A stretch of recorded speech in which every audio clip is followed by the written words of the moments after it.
زندگی ایک عجب معمہ ہے. ساری عمر اس دور کو سلجھانے میں مصروف رہی ہے، لیکن آخر میں یہ عقدہ کھلتا ہے کہ ہم تو اس کا سرا بھی تلاش نہیں کر پائے. بالکل بجا کہا جناب. یہی تو سب سے بڑا المیہ ہے، جس کا احساس ہوتے ہوتے عمر بیت جاتی ہے، اور تب پتہ چلتا ہے جب واپسی کے تمام راستے بند ہو چکے ہوتے ہیں اور دامن میں پچھتاوے کے سوا کچھ باقی نہیں رہتا. ہاشمی صاحب، آپ مزید اس بارے میں کچھ فرمائیں. آپ کا تجربہ تو یقیناً ہم سب سے زیادہ ہے. دوستو، زندگی خدا کا ایک عطیہ ہے.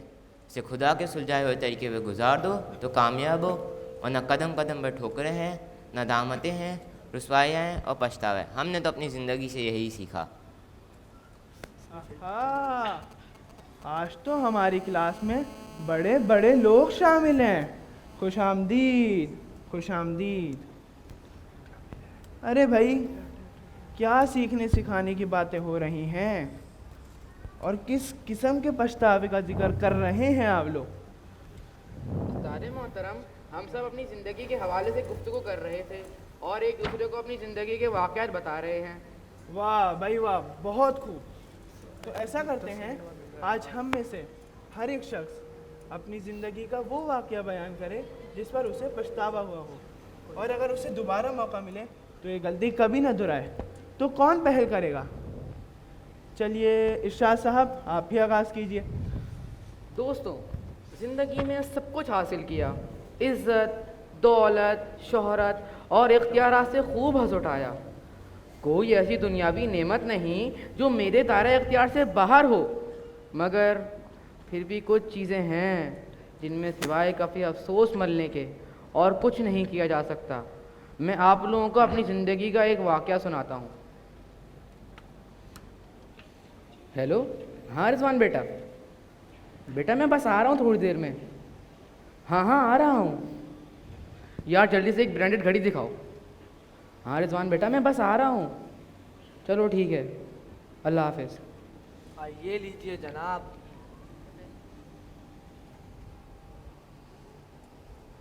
یہ کیا دکھا رہے ہو تم مجھے؟ میں نے تم سے ایک برانڈڈ گھڑی دکھانے کو کہا تھا. سر یہ ایک برانڈڈ گھڑی ہی ہے. اگر تمہارے پاس اس سے بہتر گھڑی نہیں ہے تو یہ دکان بند کر دو تم. معذرت چاہتا ہوں سر، میں آپ کو اس سے بہتر گھڑی دکھاتا ہوں.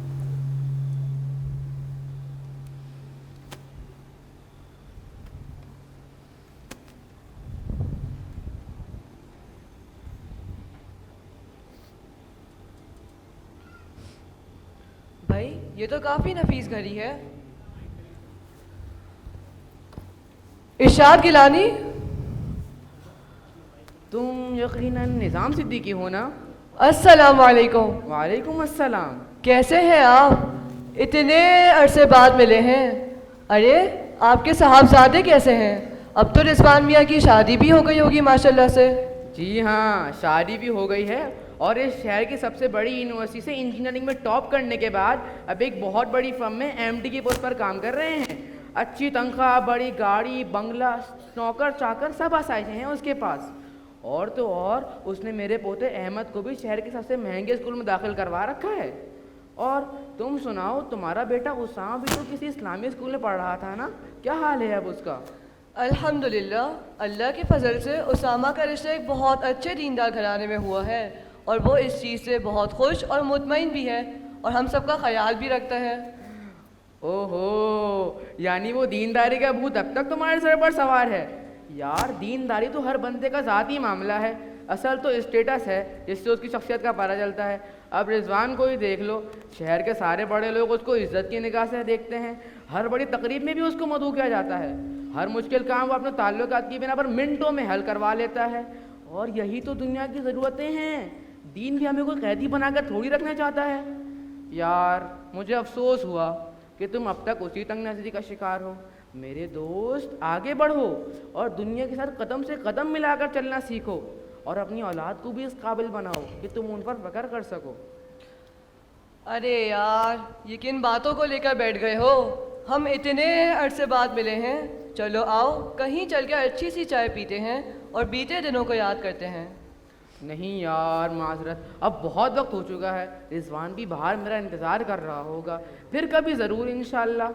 چلو جیسے تمہیں منظور ہو، میں بھی شاپنگ سے فارغ ہو چکا ہوں، آؤ ساتھ ہی چلتے ہیں، اسی بہانے میں بھی رضوان بیٹے سے مل لیتا ہوں۔ ہاں ہاں آؤ چلو۔ کہاں رہ گئے تھے آپ؟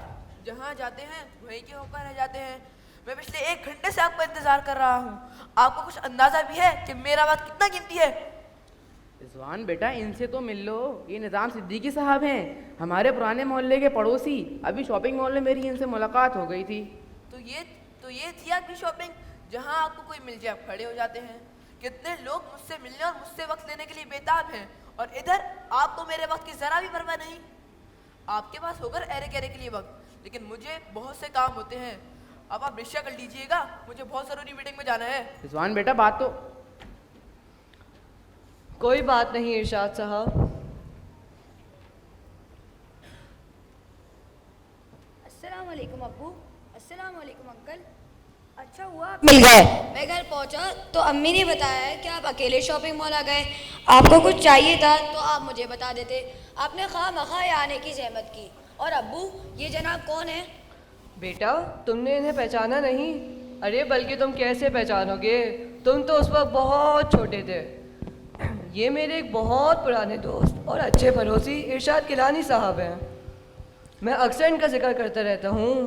جی ابو مجھے یاد تو نہیں، لیکن جتنی محبت اور احترام سے آپ ان کا ذکر کرتے ہیں، مجھے ان سے ملنے کی ہمیشہ خواہش تھی۔ لیجیے ارشاد صاحب، یہ میرے بیٹے اسامہ ہیں، انہوں نے نہ صرف اصلی تعلیم حاصل کی ہے بلکہ اس کے ساتھ ہی ساتھ دینی علوم میں بھی مہارت حاصل کی ہے، اور اب یہ ایک مدرسے میں بچوں کو پڑھانے کے ساتھ ساتھ اکاؤنٹس بھی سنبھالتے ہیں۔ ماشاءاللہ بیٹا۔ چلیے انکل آپ ہمارے ساتھ گھر چلیے، شام کی چائے ہمارے ساتھ پیجیے، پھر میں آپ کو آپ کے گھر ڈراپ کر دوں گا۔ یار نظام صدیقی، میں نے مادیت اور اسٹیٹس کو ہر چیز پر فوقیت دی اور دین کو پس پش ڈال دیا، جبکہ تم نے دین کو مقدم رکھا اور اپنی دنیا کو بھی دین کے تابع کر دیا۔ میں نے تمہیں ہمیشہ بیکورڈ اور دقیانوس خیال کیا۔ آج میں نے اور تم نے جو بویا تھا اس کا پھل ہمارے سامنے ہے، میں تم سے بہت شرمندہ ہوں۔ رانی صاحب، اولاد کی تربیت و پرورش کا معیار کیا ہونا چاہیے، اسے سمجھنے کی ضرورت ہے۔ جی ہاشمی صاحب، آپ بھی اپنی زندگی کی کسی تعجب و تعصب سے لبریز واقعے سے پردہ کشائی کیجیے۔ احباب، مجھے ایک واقعہ یاد ہے، وہ میری بیٹی کی فوتی کا واقعہ ہے۔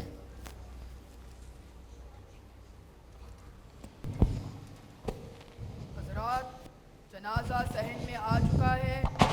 مرحومہ کے محرم مردوں کے علاوہ تمام نامحرم لوگ گھر سے باہر شامیانے میں تشریف لے جائیں۔ پردے کا خیال رکھیں۔ مرحومہ کا آخری دیدار صرف وہی لوگ کر سکتے ہیں جو ان کے محرم ہیں۔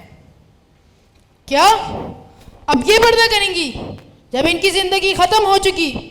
یہ کس قسم کا پردہ ہے جو صرف وہاں پر لوگوں کو ہوتا ہے اور زندہ اس سے آزاد ہیں؟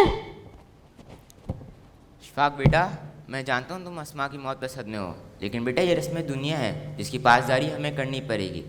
آخر دیدار تو اسے محرم رشتے ہی کر پائیں گے۔ تو کیا میں نامحرم انکل؟ میں بچپن سے اسما باجی کو جانتا ہوں، ساتھ کھیلے ساتھ بڑے ہوئے۔ زندگی میں تو کسی نے ہمیں نہیں بتایا کہ محرم کیا ہے اور نامحرم کون ہوتا ہے۔ محرم رشتے خون کے رشتے ہوتے ہیں، جیسے باپ، بھائی، چاچا وغیرہ۔ کزن تو نامحرم ہوتے ہیں۔ انکل مجھے آپ کی لاجک سمجھ نہیں آئی، یہ کیسا پردہ ہے جو زندگی میں تو کسی محرم اور نامحرم میں فرق نہیں کرتا؟ ہر نامحرم کو محرم سمجھا جاتا ہے، نہ ان سے گھلنے ملنے پر کوئی پابندی ہے، نہ ان سے بات کرنے کے ساتھ ساتھ اٹھنے بیٹھنے پر کوئی قدغن ہے، اور جیسے ہی موت ہو گئی اور اس دنیا سے تعلق کٹ گیا تو دنیا کے سارے رشتے سوائے چند کو چھوڑ کر نامحرم ہو گئے۔ کیا اسلام مردوں کا مذہب ہے اور اس کا ہماری زندگی سے کوئی تعلق نہیں؟ کیا ہم اسلامی اقدار کو صرف رسم و رواج کے حد تک فالو کرنے کو کافی سمجھتے ہیں؟ پھر تو معذرت کے ساتھ ہم اسلام کو فالو نہیں کر رہے بلکہ اپنی خواہشات اور دنیا کے رسم و رواج کو فالو کر رہے ہیں۔ اور اگر اس دوران اتفاق سے کوئی اسلامی حکم بھی ہمارے سامنے آ جائے تو ہم اسے دنیا داری اور رواج کے میزان پر تولنے اور اسے اپنے مرضی کے مطابق تراشنے کے بعد عمل کے قابل سمجھتے ہیں.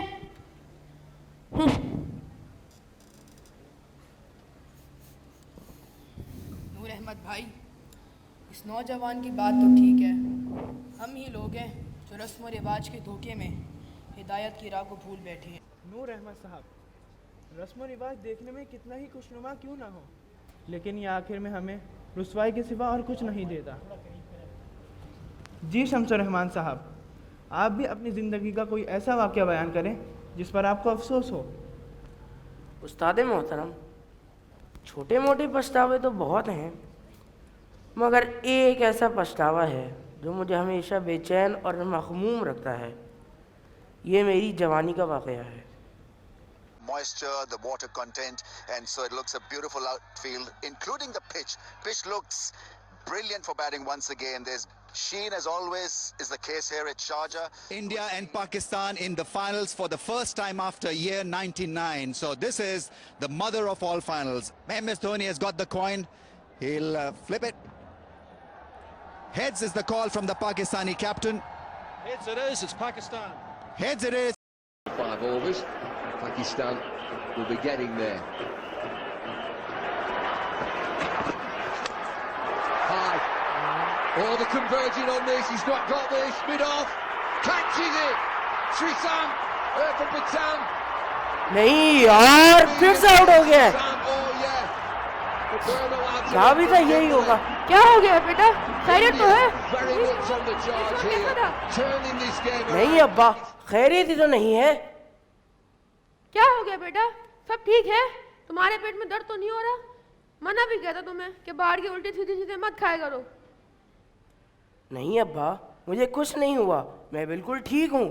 تو پھر کیا ہوا ہے؟ ابا افریدی پھر سے جلدی آؤٹ ہو گیا. لا حول ولا قوت الا باللہ. اتنی سی بات پہ تم نے سارا گھر سر پر اٹھاوا ہے. میں بھاگ تو آیا اپنے کمرے سے کہ نہ جانے کیا حادثہ پیش آ گیا ہو. ابا یہ بھی تو پریشانی کی بات ہے. 6 کھلاڑی آؤٹ ہو چکے ہیں اور 7 اوورز میں 100 رنز بنانے ہیں. ہماری ٹیم کتنی گمبھیر صورتحال میں ہے. بیٹا کھیل کو کھیل کی حد تک رکھو. ہار جیت تو کھیل کا حصہ ہوتا ہے. کل ہم جیتے تو تھے، آج ہاریں گے، پھر کل واپس سے ہم جیت جائیں گے. ابا آپ کی سوچ کتنی پرانی ہو چکی ہے. اب کرکٹ صرف ایک کھیل نہیں رہا، یہ ایک جنون بن چکا ہے.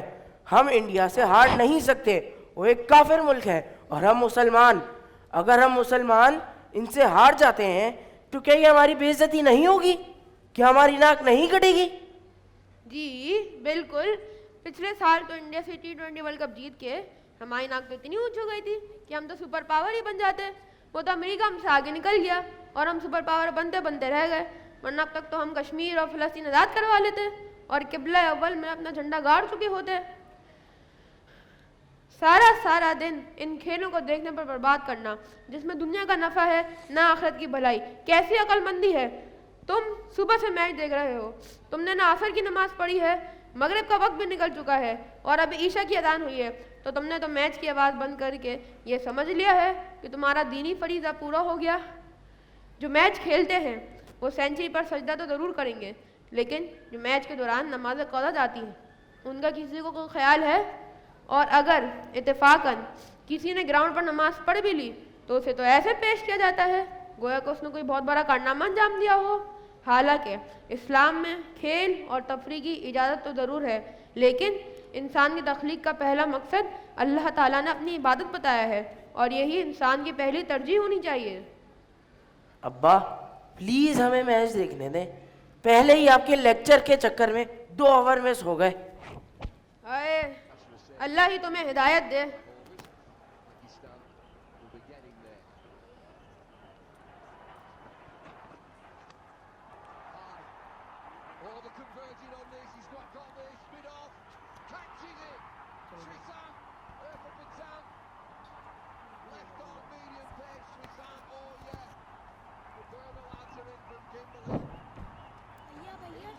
ابا کی طبیعت خراب ہو رہی ہے، ان کی دوائیاں بھی ختم ہو گئی ہیں. امی کہہ رہی ہیں دیر ہو جائے گی، آپ ان کی بازار سے دوائیاں لا دیں. ہاں امی کو بس تھوڑی دیر میں آتا ہوں.